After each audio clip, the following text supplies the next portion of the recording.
Welcome back to the show. You are listening to episode 64 of InTheHallPodcast. Coming to you here on a Saturday. Show is a little bit late, but what are you going to do? Sometimes life just gets in the way. Thank you, Seeley, for the review on Apple Podcasts. Appreciate that. If you guys like the show, don't forget the thumbs up, like, subscribe, share, and a review always helps. So I really do appreciate that. And yeah, man, hope you had a good week. I was at a breakfast spot this morning. I was sitting outside, and they had like a little patio area.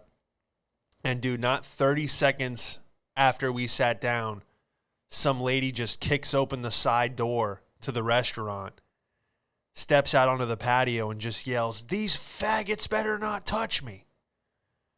And then opens the gate and just takes off through the parking lot. And a couple servers ran after her. And one of them was like, "That's her, officer, that's her." And then the cop just did like a little light jog after her. One of those like crossing the street, fake, like, "Oh, look at my upper body is running." He just kind of let her disappear over the horizon. He wanted nothing to do with her. It was like a methed out lady. She had that Florida, like that leathery, I've been in the sun too long skin. The classic meth look. And the host comes out and he's like, "I'm so sorry about that." He's like, "This lady's off her meds. This never happens." And I was like, "No, don't be. I'm already enjoying the atmosphere here at this restaurant." I'm like, "Dude, if you could promise me that I'd be in the middle of an episode of Cops every time I come here, I will eat here daily. So don't apologize." I was like, "What happened?" He goes, "Well, as soon as she bit into her sandwich, she just stood up and started yelling racial slurs and then started attacking the server. And then we had to call the cops." And he's like, "Don't worry, she's banned from here." And I was like, "Well, can she still order Uber Eats?" And I was fucking with the owners there. But yeah, man, it was just wild. I was like, what sandwich did she order that caused her to just start yelling racial slurs? I'm like, was it a bad sandwich that set her off, or was it so good that she was like, "Oh my N-word, this sandwich is good"? You know, was it a positive bite, or was it a negative review? But yeah, I was just messing with the staff there, man. It was pretty funny, dude. Yeah, like the server was angry at the cop for not like doing anything, and I was like, "Well, what is he supposed to do? Just tackle her in the parking lot?" Like, dude, that's the thing. It's like, one, I would never be a cop, but two, it's like going after someone who has nothing to lose is just not, I'm like, it's a Saturday. He doesn't want to deal with this shit. You know, what is she going to like probably spit on him, scratch his eyes? Yeah, I don't want to deal with that shit. He just like let her disappear over the horizon. He's like, "All right, Methany, don't ever come back." It's just like, what's going on, man? But yeah, it was a decent spot after that. Some of the customers were horrified. They're like, "Oh my God." People that have never experienced anything like that before. I'm like, you should go to Venice Beach in Los Angeles. That's every citizen.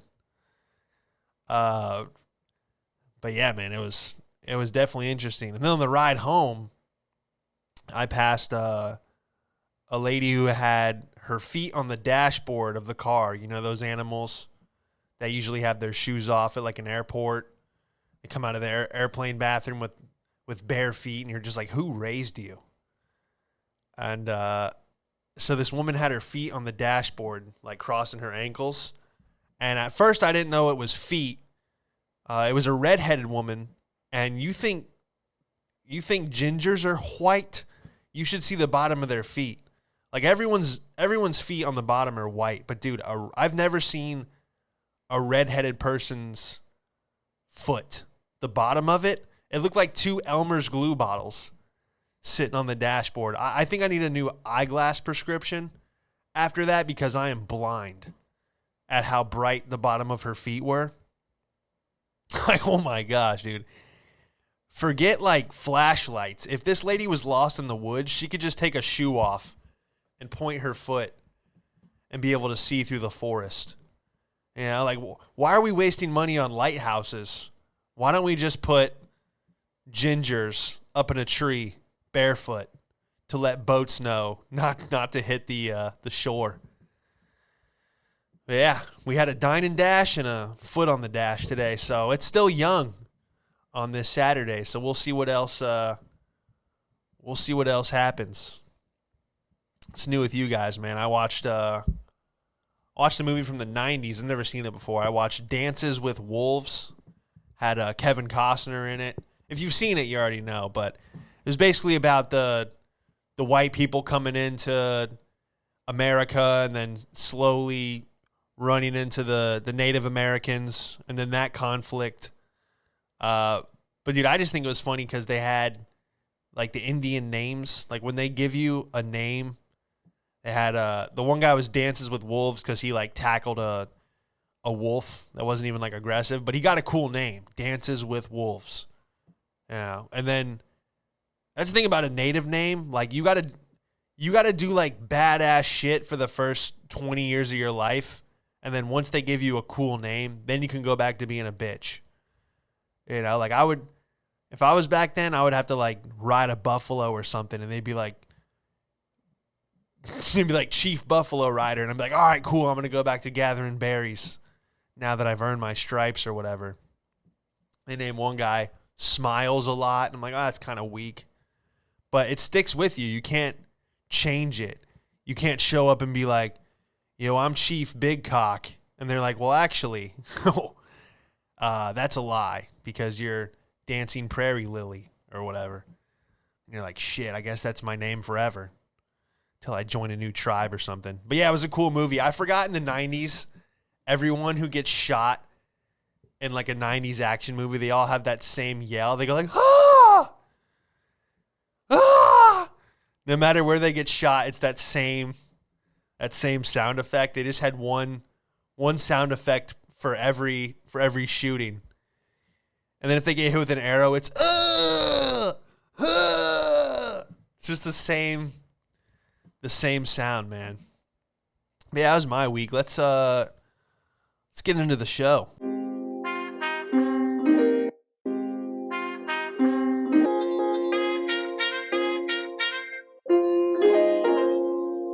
Man who spent $30 million on border wall is now trying to sell it. It didn't take long for Mexico will pay for the wall to become we'll personally pay for the wall. While Trump was diverting military funding to fund his border wall, some Trump supporters took it upon themselves to pay for the wall out of pocket. One man, Tommy Fisher, went further than anyone else and spent $30 million to construct 3 miles of the wall in Texas. And now he's trying to sell it. Dude, it's one thing to have like federal funding to build the wall, but when you drop $30 million, you should be able to customize it. You should be able to put like a billboard on it or something. They should put like a Modelo banner on it or something, just so like when they hop the wall. Because, dude, if you look at the border wall, is it just me or like, is it really easy to just squeeze through those posts? Like I'm skinny. I'm looking at this thing like, dude, if I turn sideways, I could probably get through it. You're telling me Pablo can't get through this shit if he really wanted to? It just doesn't look very secure of a wall. Look like you can just kind of squeeze through it like a bunny rabbit squeezes through a picket fence. But yeah, dude, the guy's trying to sell it and like no one's buying it, which makes sense. I mean, what are you going to do?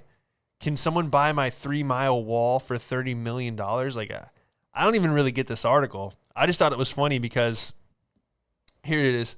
Fisher is now looking for buyers, even pitching that the wall could be used as a bike path. Oh yeah, that's a nice family-friendly bike ride right on the southern border. Hey kids, we're going to go for a bike ride. Where are we going, Dad? Hey, how about we ride along the southern border? That'll be a nice, safe bike ride. Hell, we could even get kidnapped by the cartel and held for ransom. A fucking bike path? Oh my God, dude.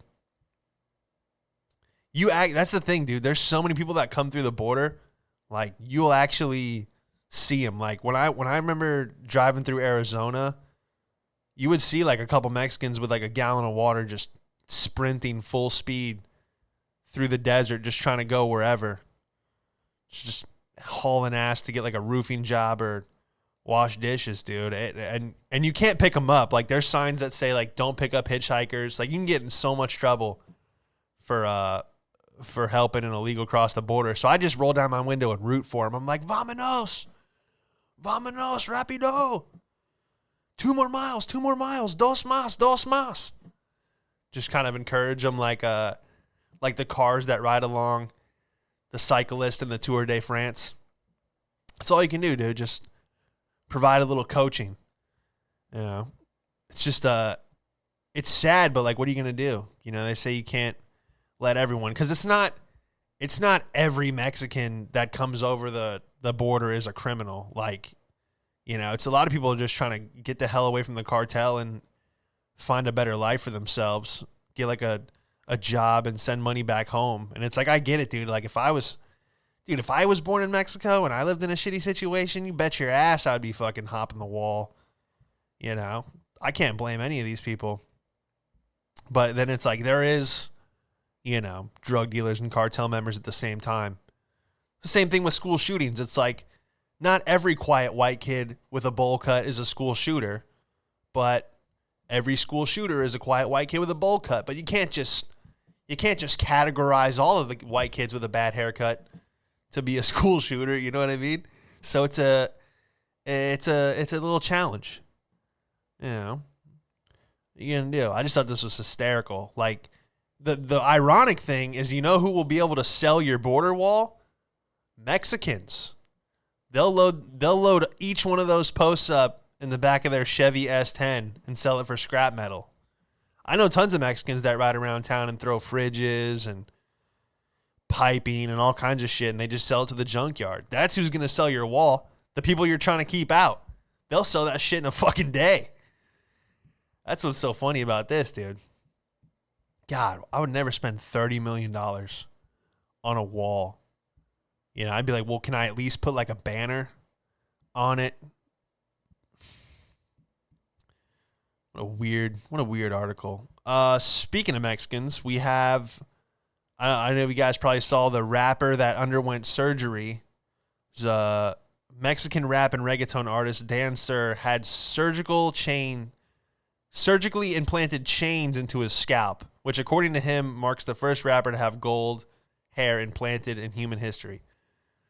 So, yeah, he just has hooks in his head, and then he hangs chains from them, which I guess now he can't crowd surf, you know, because it's one thing to get your chain snatched off your neck, but to get it pulled off of your scalp. Dan, what happens when his hair grows in? Like, how do you get a haircut? Do you just have to hook each chain in or take each chain off and then, you know, how do you sleep with that shit on? Like, I don't know. It's just... The weird thing is it does kind of look cool in a way. Like, he looks like a boss in a movie that, like, you have to fight. You know, like, after you beat all his little minions, then this guy pulls up. It's technically like armor, right? Like chainmail for... You got to look at this picture, dude. It's crazy. It's technically like a helmet. Like, if you were to hit this guy in the head with a sword, like, yeah, he'd probably get a concussion, but the chains would protect him, I guess. What an odd thing. What's going to be next? You know, everyone's just trying to go above and beyond. Is his music even any good? That's the thing. It's one thing to have chains hanging from your head to complement a good album. Maybe that's what I got to do. Maybe I got to fucking do something wild to get more people to listen to the show. You know, like, hey, did you hear about that podcaster that has diamonds in his tongue or whatever? Who the fuck knows what you're supposed to do? But yeah, this is nuts. Yeah, you can't crowd surf. I mean, you're just a walking target at this point. You know, you're just in a grocery store checking out and someone just fucking runs up and rips one of your chains out of your head, one of your Cuban link dreads. And it's in front of his eyes. How do you even see? Does he like, oh, I'm gonna read a book. Let me take the 10 chains off the front of my head so I can see. Because you can't really hair flip. Remember that? Everyone that had that Bieber hair in middle school, they kept like constantly doing like the little hair flip out of the way. This guy does it and it goes cling, cling. This dude's a fucking walking wind chime. This rapping shit's getting out of hand. Yeah, I mean, if he's got good music to complement it, but if you're trash and you're just doing this for looks, let me see if he's got any music. I wonder if I'm even allowed to play it. What was his name? Dan Sir. Is that even really his name? Dancer. Oh, here we go. It's got a song called Gold. Let's see if we can play it here. A little brief clip. I wonder if the YouTube will pull it down. Of course, there's an ad. Dude, is it me or YouTube ads getting longer and longer? See if I can probably play a clip of it.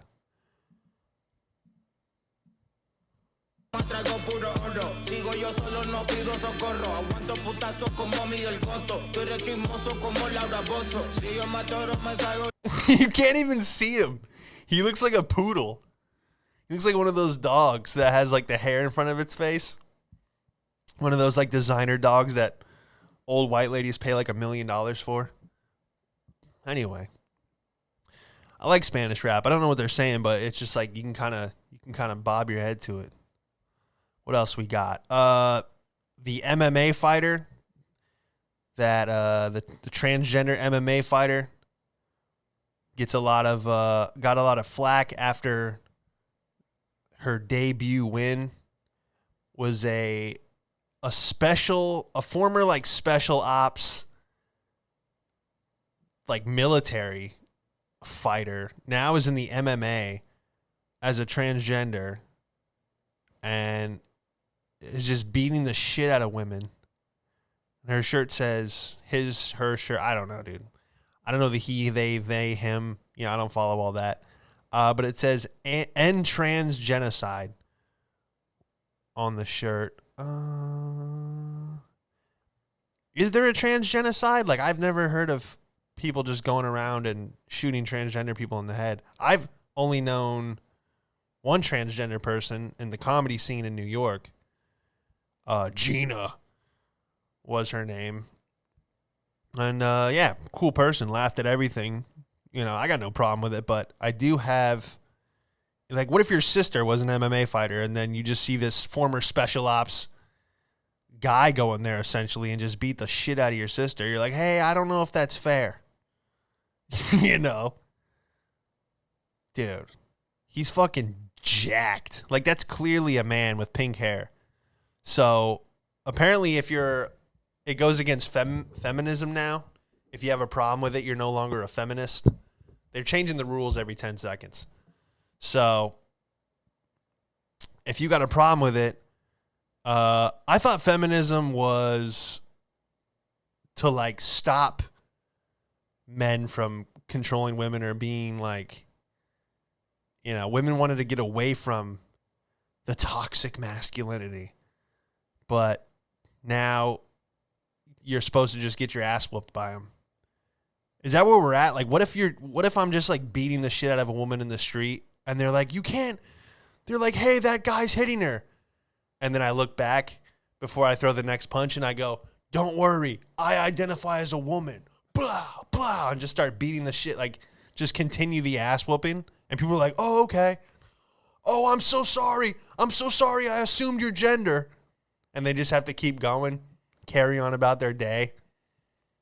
You're like, well, I guess it's a fair fight if you identify as a woman.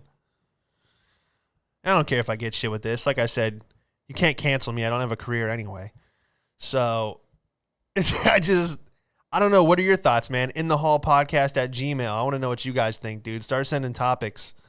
But I think it's a little interesting to have, I don't know. If there was a third category of, because, dude, maybe I'm going to join the UFC, you know? Every time I'm like, you ever watch the UFC and you're like, man, I could do that. And then you Google who's in your weight class and you're like, maybe I won't do that because it's just absolute killers. Because I'm 190, so I would lose. I'd probably fight at 170. I don't know what I would look like at 170. I remember McGregor fought at 145 and he looked like a crackhead, but he destroyed the entire division because you walk around at 170. I don't know how many pounds you cut. Like, I know it's not healthy, but if you go from, if I go from 190 and I fight in the 170 division, maybe I'll do good. I got a long reach. So I just don't know how that works. But dude, if I could fight women, dude, fuck, maybe I'll join the UFC. But some of those women even are killers as well. But if you're a special ops trained, if you're a special ops and you've killed people, yeah, of course you're going to go into the ring and you're like, I've shot people. Let me get in here. I don't know, dude. It's just insane to watch, knowing that, like, yeah, that's definitely a man with pink hair. I don't know. What are your thoughts, man? In the Hall podcast at Gmail. Questions, topics, send them there. We got another article that blows my mind. Top earning New Yorkers could face 61.2% tax increase.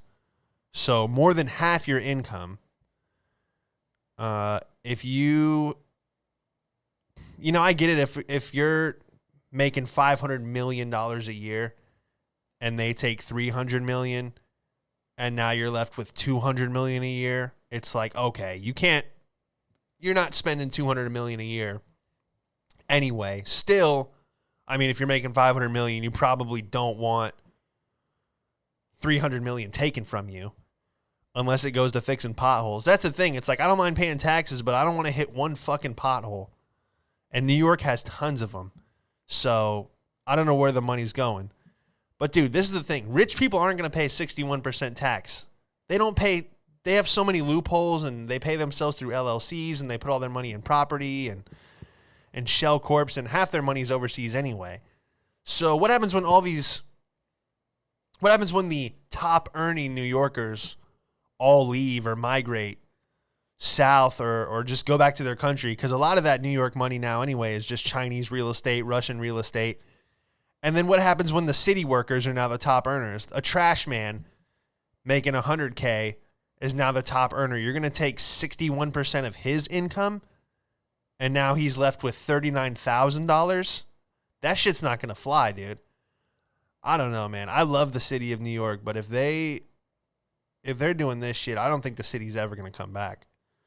I think this is definitely the nail in the coffin. If you're just taxing once all the rich people leave, and then you're just taxing some guy that works at a bodega 61%, I mean, he's not going to have any money for himself. It's crazy. I don't know if this is going to pass, but this article was from 3 days ago, so it's a fresh bill. This is insane. In New York City, the combined top marginal state and city tax rate is 14.8%. So New York City taxpayers who earn more than $5 million a year could face a combined city and state federal marginal rate of 62% under the House plan. Oh boy, I don't know how this is going to go.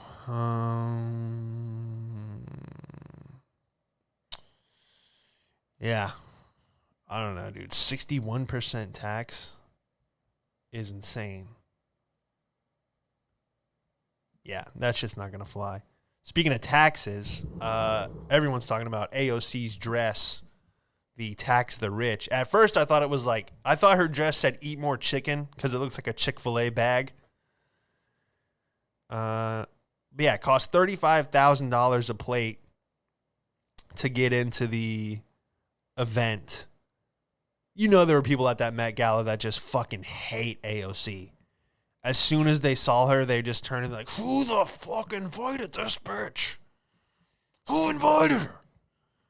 There was a whole lot of that going on, I bet. They're like, hey, we are the rich. AOC, can you get the fuck out of here? Can you leave it alone with your dress? Yeah, it's the hypocrisy is out of control. Tax the rich. Yeah.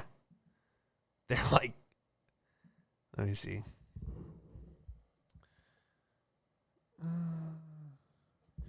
Yeah, dude, I don't know. Tax the rich. I get it. Like everyone should pay their fair share in taxes. But she is selling this shirt. She does sell that sweater for like what, $60 online. It's just all ironic, you know? It's like if I sold a t-shirt that said "End Capitalism" for $100. Maybe I'll start doing shit like that. Maybe that's what sells. You got to be woke but still make money.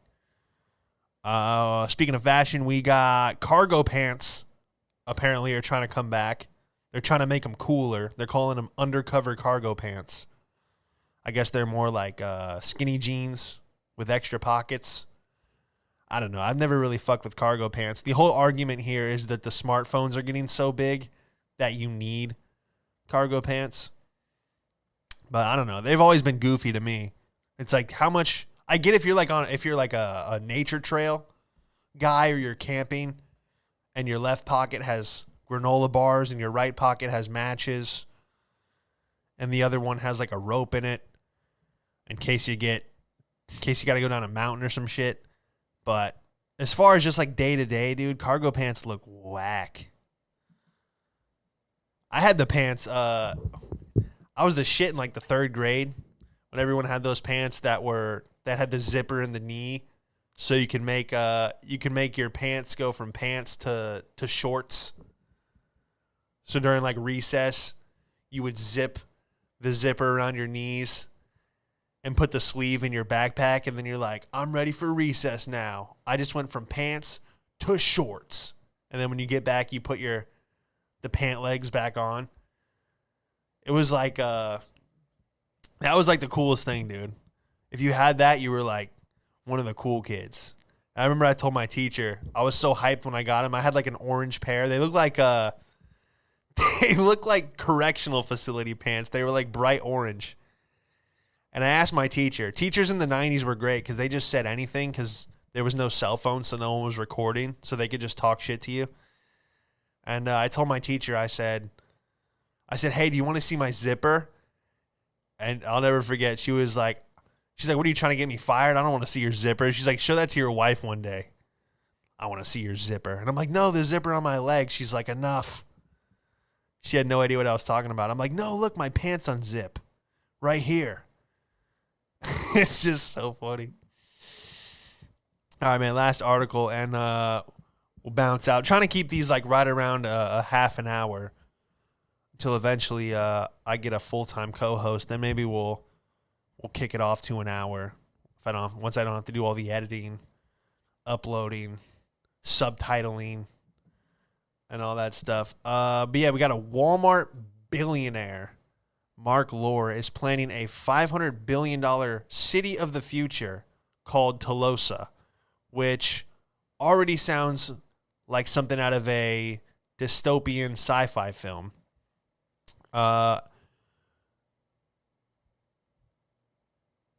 It's supposed to be a utopian city built in the Arizona desert, which, if you've ever worked in Walmart or if you've ever shopped at a Walmart, you know Utopia and Walmart don't go together. And the other thing I have is, where are you going to get all the water from to support the people in this city? And apparently the guy he's trying to make it so it's more economical and equal, which is scary words coming from a Walmart exec. He said, where is it? Why do they have so many ads, like videos? It's impossible to read these articles sometimes because they just keep throwing shit at you. Hey, Capital One. You scroll down.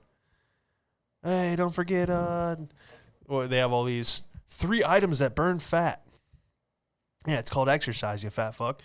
It's called bench press, dumbbells, and a treadmill. Those are the 3 items that burn fat. Yeah, apparently it's like it's basically like a communist city where it's got universal health care, education, transportation, and schools, regardless of income, but kind of everything you make goes back into the city. It's basically like this really nice city, but eventually you're kind of stuck in it. Because it's like Vegas. Once you wander off the strip, you realize you're just in the desert. So you're like, oh shit, I can't leave. That's kind of where I'm going with. That's what I'm seeing with this. Like, it looks great. It looks beautiful.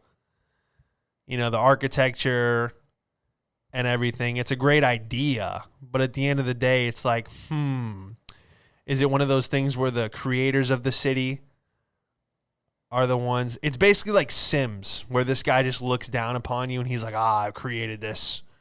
You are all under my control. And it's in the desert. So, yeah, I don't know where he's getting the water from. And this guy's talking about equality.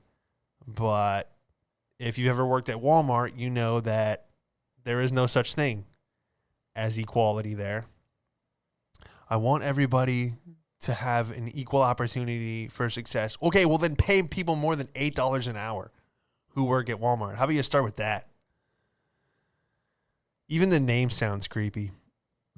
He even named it after Mark Lore. Where is it? Fucking dude, so many. He calls it equitism. Where was the part? It was Mark Lore. He called it something. Oh, here we go. Telosa, named after the word telos, meaning higher purpose. Comes with a $500 million price tag that would eventually house some of 5 million people over the next 30 years. Yeah. Self-driving cars, energy-efficient skyscrapers. Again, where is the water coming from? You ever seen the movie The Giver? That's what this looks like. Where they like basically make everybody so equal that life is just completely boring. No one has any personality. No one owns anything. No one has their own family. They call your house a family unit where they just pair you up with random people. That's what this looks like. What an absolute nightmare. But hey, we'll leave it right there. At Sean Madden Stand Up on Instagram, Sean Madden on YouTube. Like, subscribe, share the podcast. If you enjoy it, leave a review. Again, sponsored by Trill Trees. They're at 2000 Cotner Ave, Los Angeles, California. Hit up at Trill Trees on Instagram. TrillTreez. Hit Adam up on Instagram. If you are in California, he will show you where to get the best cannabis. This is actually the first episode I did in a while without smoking some of that stuff because I had to pull back, man. It is so good that I ended up talking like a surfer every episode. I would go back and listen, and I'd be like, why am I like, dude, bro, dude, yeah. Just because that stuff's so strong. But yeah, it's awesome, man. It's good for going to bed or if you're going out with friends. But to have articulate thoughts on a podcast, not so much. But yeah, thank you guys for listening, and look forward to talking to you next week. You want to smoke something? You've seen him perform all over LA. Give it up for Sean Madden, everybody. What have we got here? A fucking comedian. This joke's not going to go well. Gotta let it fly.